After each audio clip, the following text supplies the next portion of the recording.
Hi there, and welcome to Our Weekly Craft, a source for ideas, inspiration, and fun for crafters. I'm Sarah White, Chief Maker at OurDailyCraft.com, and today I want to give you a little update on a story I did a few weeks ago, well, months ago now, about the knitting bros, as I called them, and the saga of Knitting.com, and more generally just talking about like where you should go as a beginner when you're looking for information about starting a new craft. So, I'm naked this week, but I did bring a project along. I've been working on this sea glass tee. It's by Wool and Pine Designs, I believe. I will link it in the show notes, but I've been working on it since last year. This was one of my vacation projects last year. It's all sock yarn, fingering weight stuff, and you just hold two strands and you knit one stitch with one color and one stitch with the other color. Repeat all the way around, and I'm almost, I think I wanted maybe like 4 more inches on the waist, and then it is supposed to be short sleeved, so there's just like a little bit, I think it's like 2 inches, and then the ribbing. I tried to save enough of the green so that all my ribbing can match, but it's fine if it doesn't. But I just got back into working on this when we got back from our vacation this year, because I'm kind of trying to finish some things, and I also just want it, you know. But I love the look of it is interesting, but it's really easy to do.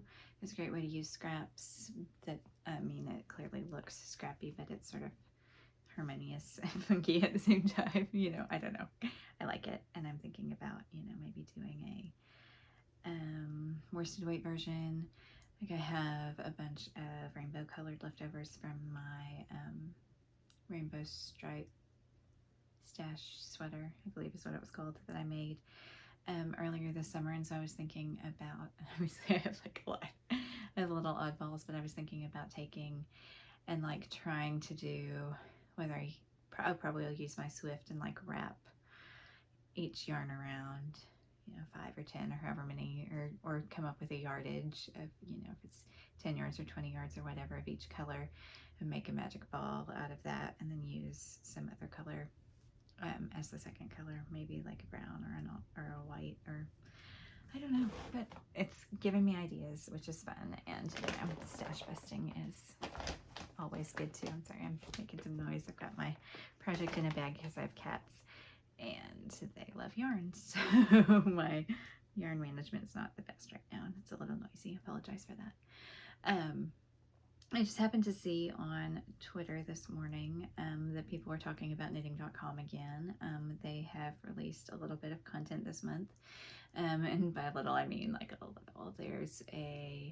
So it looks like it's set up sort of as a blog, like it might be a WordPress site, but it has, so there's how to do a slip knot, casting on with backward loop, how to knit, how to purl, how to bind off, and you know, which is fine for start, but because it's like bloggy, I guess, I don't know, in the way, like there's the way their menus are set up, it is showing things in chronological order and not in logical order, and so you see, like, it says make a slip knot, cast on, bind off, purl stitch, knit stitch, because that's the opposite order of how they were posted, right? And there is a page you can go to that says like learn to knit or whatever, and that's in the right order there. But if you're just looking at the categories and going, oh, this is the order I need to do stuff in, you would be totally confused, you know. On the learn to knit, like knit stitch page, it just says yarn and needles, and there's links to Amazon, and it's literally a search for knitting yarn and knitting needles. It doesn't say what size you should get. It doesn't say what yarn is good when you're starting. It doesn't say, you know, there are different ways to cast on and backward loop. There's just like a lot to be desired, and I understand that, okay, because when I started I did the website, the knitting website for about.com for almost 10 years, and it had been an established website for probably about 10 years before I took it over. And when I started, they deleted everything that the former guide did. So I was starting from scratch. I totally understand that it is a process, that it takes time to build content, and that people were mad at me for like, where'd my instructions on how to do cables or how to, do double knitting or whatever. Like, everything was gone. And so it took a long time, and I was probably still working on some of that stuff that might have been covered earlier by the previous person when I left, like 10 years later. There's a lot, I get that. But if you're setting yourself up as being for absolute beginners, which they are, you need more context for people. You need to be able to say, okay, this is exactly what you need. This is exactly how you do it. This is, the way you want to get started. Because if you're throwing, stuff in different order than the way it needs to be, if you're just saying buy yarn and needles, then that's going to confuse people. It's going to throw people off. It's going to frustrate them. It's going to make them not interested in learning. And then you're not going to, sell your yarn and your needles on Instagram or on Amazon, on Instagram. I don't even know if they're on Instagram, but it's not gonna, the whole point of it for them is that it's e-commerce. And they're like putting a link to knitting yarn on Amazon is not how you get people to buy from you, for one thing. But you need to educate them. You need to tell them, okay, these are the kinds of yarn you'll encounter. These are the weights of yarn you'll encounter. This is why it makes a difference. These are the different kinds of knitting needles you'll find. This is what you might want when you're a beginner, but other people enjoy this. You need to make sure that your yarn and your needle size are compatible. All this basic stuff. And that's the problem with having a site run by people who aren't knitters. Like, they can hire people who knit, and they kind of like feel bad to say, the person who's writing their content should know better because they're a knitter and they should know what a beginner knitter would actually be looking for. But they may also just have been given keywords, and they said, do whatever, learn to knit as a keyword, because we need to be in Google so that people will buy yarn on Amazon from us. And that's, sad. But I also don't want new knitters to go to that website and think they're going to learn things and then be frustrated and decide that they don't want to learn how to knit after all because they couldn't figure out how to do it from the instructions and guidance that are on this site that's supposed to be for beginners. So going with all that, please don't visit knitting.com. You don't want to see it. And actually, this was an interesting tip that the person who was talking about it on Twitter mentioned. If you don't want to give them clicks that they can track, go to archive.org, which is the Internet Wayback Machine. Search for knitting.com there, and you can find I think it was taken on Wednesday. There's a snapshot of the website there, so you can click through and see what paltry amount of content there is, but you're not actually visiting their website, so they're not getting clicks or anything from that. So, and don't click on any Amazon links regardless. Just don't go there from there. Anyway, so with all that in mind, I thought it would be good to talk about in a more positive way, like, how do you start a new hobby? There's so much information out there, and how do you know if you're a new knitter or cross stitcher or candle maker or whatever? How do you know what's good information if you're brand new to it? You just, go to knitting.com or cross stitch. I don't know if there's a crossstitch.com, but you know what I mean. Like, you're just hitting up a website and you don't know if or you see somebody's stuff on Instagram or whatever, and you don't necessarily know that it's a reliable source of information. And so, what do you do? So, I hate to say, but it's true, that Google actually is kind of your friend in this situation. I mean, I know that as a person who has a website, it's easy to get infuriated with the algorithm, but it does do a fair job of finding websites that are useful and that have good information. That's not always going to be the case, but if you Google something like Learn to Knit, my about page for Learn to Knit was, I don't think it finally still is, but it was the top Google result for years and years, even after I left.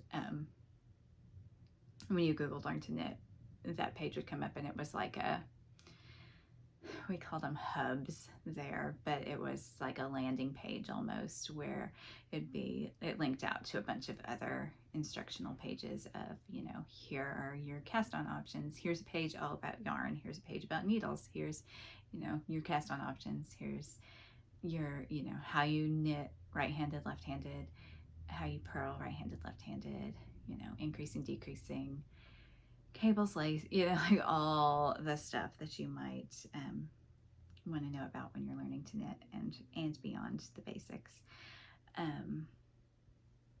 So, to that end, I do, I've got a mess right here.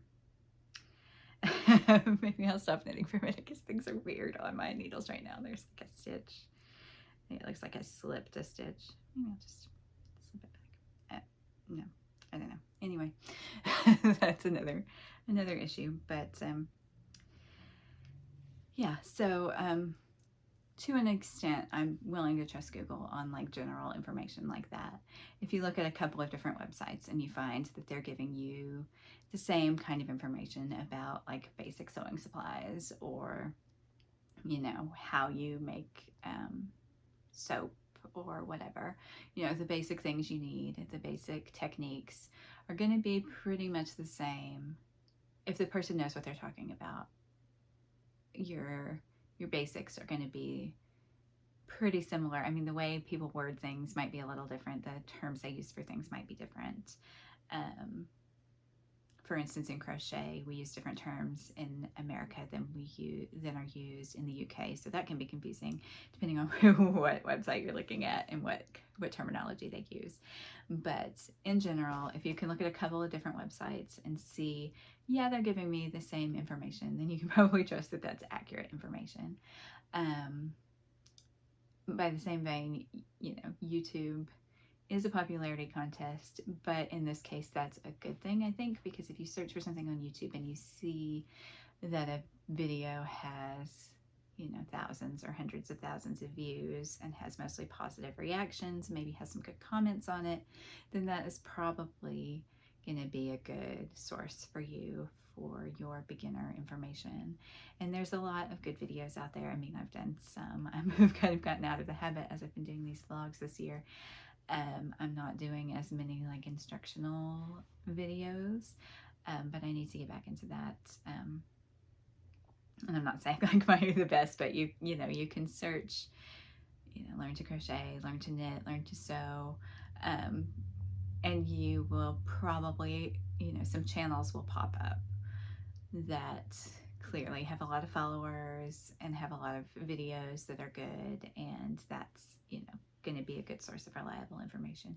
Now, caveat to both of these things is literally yesterday I was searching how to do a yarn over in crochet because I was writing something and I was like, I'm self-taught in crochet and I think that I do things correctly, but if I'm writing instructions for other people, like I want to verify that that's, and a lot of instructions and things just say yarn over, right? And so I should have brought a hook to show you, but if you have, here's your hook and your yarn, and does the yarn go, over, does the hook go like that, or does the hook go like that? And I've always done it, like this, where the yarn is going over the hook, right? Not going under the hook. And so I was trying to verify that that was correct. And so I Googled, how to do a yarn over in crochet. And the first thing that came up was a YouTube video with like hundreds of thousands of views that did it the opposite of the way that I do it. And I was like, really? Is that the way you're supposed to do it? And so I looked at some other places, and that's not really how you're supposed to do it. I mean, I think stitches are stitches regardless. But if you do it with the yarn going under the hook, it makes the stitches a little tighter than if you're doing it the yarn over the hook. And so since I'm writing for beginners, I want to make sure that they're doing it, who might have a problem with tight stitches anyway.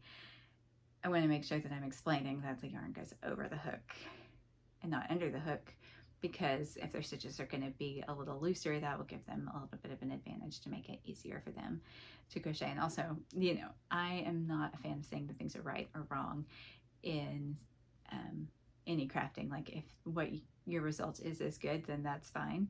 So I'm not going to say that that person is wrong, but there was a lot of disagreement and more people saying that the way that I did it was right. And so that's, again, like, check multiple sources. If something doesn't feel right or doesn't look right when you do it, then that might be a good sign for you to look somewhere else for more information and make sure that there's like general consensus about things. And there's, not always in craft, because again, there are different ways to get to the same basic finished thing.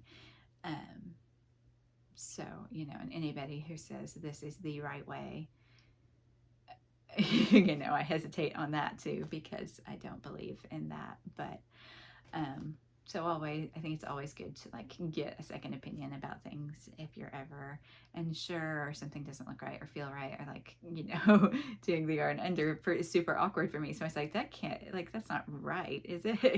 They're getting right, but that doesn't feel right to me. And so what is right for me is, and that's how I want to teach. If it's easier for me, it's probably easier for other people too, right? So we have Google, we have YouTube, books. I mean, obviously, I'm a fan of books, and there are lots of great reference books on the basics of pretty much any craft you could want, and they're probably all on my shelf right here. Like I have, the For Dummies thing is kind of a joke, but I have Knitting for Dummies. I have Sewing for Dummies. I think I have Knitting for Dummies. I may not. I have Sewing for Dummies for sure. But they do have a lot of good basic information in them. I have the Knitting Answer Book and the Crochet Answer Book are two little reference books. I don't think I can, no. The crochet reference book is right over there on my desk, because again, I was writing about crochet stuff and wanted to make sure that I was phrasing things correctly. But they're just these little books, and I don't know if they're even still in print, but they're great, and it's like a Q&A sort of format. And I'm sure that there are more newer basic craft books than the ones that I have on my shelves, but if you buy a reference book once, the basics of how to do a craft are going to stay the same. You don't have to keep buying new how-to books unless it's on a particular technique that you're interested in learning more about. So if you can, find some good reference books, and if you need help with that, let me know, because I've tried a lot of crafts in my day, and I have read a lot of craft books in my day and reviewed them for various publications online and real printed publications. So, I can help you with, and there are a lot of like classic, I enjoy Knitting in Plain English and Crocheting in Plain English by Maggie Rigetti. Those are old books, but the basics are the same. Elizabeth Zimmerman and Barbara Walker, if you're a knitter, are, from the 70s, but the information in them is great. And I was talking last week about how much information do you need in a knitting pattern or a crochet pattern, and we'll get back to that sometime. But Elizabeth Zimmerman and Barbara Walker are on the, trust the knitter to know what they're doing kind of school of pattern writing. And so starting with something like that, like Knitting Without Tears, which is Elizabeth Zimmerman, was the first book I read when I started knitting again after having not knit for many years, and so it kind of like instilled me with confidence to try things that I don't know that every knitter starts with, but that's like a whole other story. So books, you know, and also just people. If you know someone, I mean, if you don't know that you know someone who does a particular craft, ask around. Like if you're on Facebook or Instagram or wherever you congregate socially, virtually socially, ask around and see if you know someone personally who does that craft. And if you do, they are probably going to be more than willing to like give you advice and help you. And, you know, if you're comfortable with hanging out in person, please compensate them for their time with a nice meal or some cash, or buy them some yarn or whatever. But a lot of crafters are enablers, and we want to help people get obsessed with the crafts that we love. And so, you know, if you do know someone personally who does a craft that you want to get into, that's a really great way to be like, hey, I read this website and I don't really understand what they're saying. Can you maybe explain it to me or show me if we can get together for coffee or something? And most of the time they'll say yes and be really excited to get to share what they're excited about with you. So those are the places that are better than Knitting.com.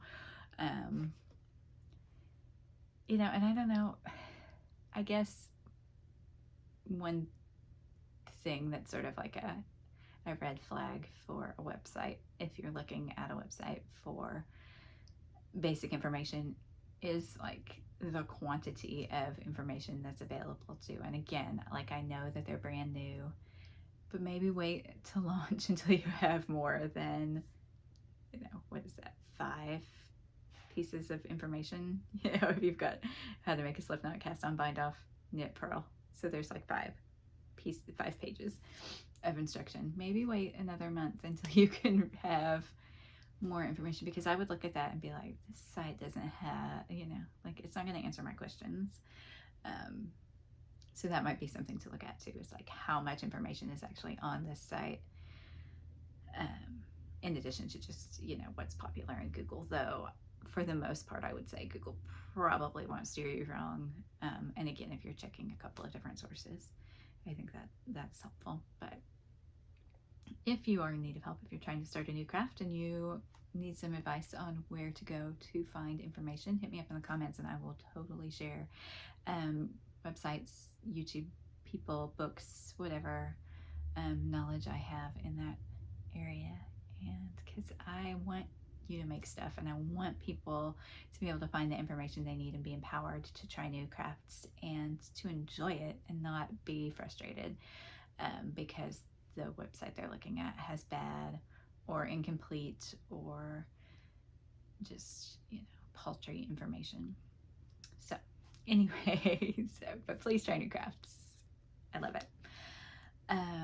So I showed you what I've been working on. I finally finished reading Project Hail Mary, and I just dropped a bunch of stitches. That's why I'm looking down. Sorry about that. We were sort of binge watching For All Mankind while I was finishing reading Project Hail Mary, which gave me space dreams for a few days, which is kind of fun.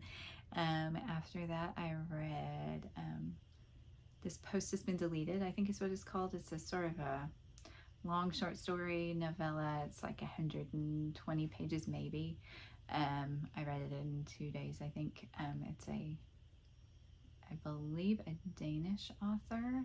And it's her first book that's been translated into English, and it's about people who work for a social media company that is not named, but they are the people who evaluate videos that have been flagged and decide if they are allowed to stay on the social network or not, and what that does to a person's brain. And I expected it to be more gruesome than it was, I guess, so I don't know if I really recommend that one, but it was interesting. I mean, it was an interesting concept for a story. And now I'm reading Influence, which is a sort of young adult mystery thriller about a group of social media influencer teenagers who in LA, and one of them dies under mysterious circumstances, and it's about, you know, trying to figure out who did it and why and what was going on. And you know, it's basically the seedy side of influencer stuff. And since I work in influencer marketing, it's kind of fun to see a story based in that world, even though that's like a completely different, like, we don't work with teenager mega influencers who's, you know, we're influencing is their job. So it's interesting. And then after that, I'm almost done with that. And then I think my next one is a family chow, I think is what it's called. That was on President Obama's summer reading list. It was just one I picked at random that they happened to have available in my library's ebook system. So I'm checking that one out next. And yeah, we've mostly just been watching For All Mankind. I am on the last episode of The Dropout, which I've been talking to you about. I'm going to start Abbott Elementary, I think, next as workout material, just because I've heard that it's good and it should be easy, fun workout. I mean, I know it's not like, you know, it's a comedy, it's not like all fun and stuff, but anyway, I would love to know what you are reading and watching, because I'm going to need some new workout stuff, and we've got a ton of watch with the husband stuff still, so we'll be good on that for a while. But I hope that you are making something cool. I would love to hear about it. And if you have started a new craft, I'd like to hear about that too. And if you have good resources for people who are starting something new, or you need resources because you're trying to start something new, drop them in the comments. I would love to hear about that and to help you with your new crafting adventures. In the meantime, I hope that you have a great crafty week. It finally rained a little here. I hope that maybe you're in the part of the country in the world where it's cooling down a little bit for a couple days and not too much rain. And yeah, so anyway, and I'll talk to you again soon.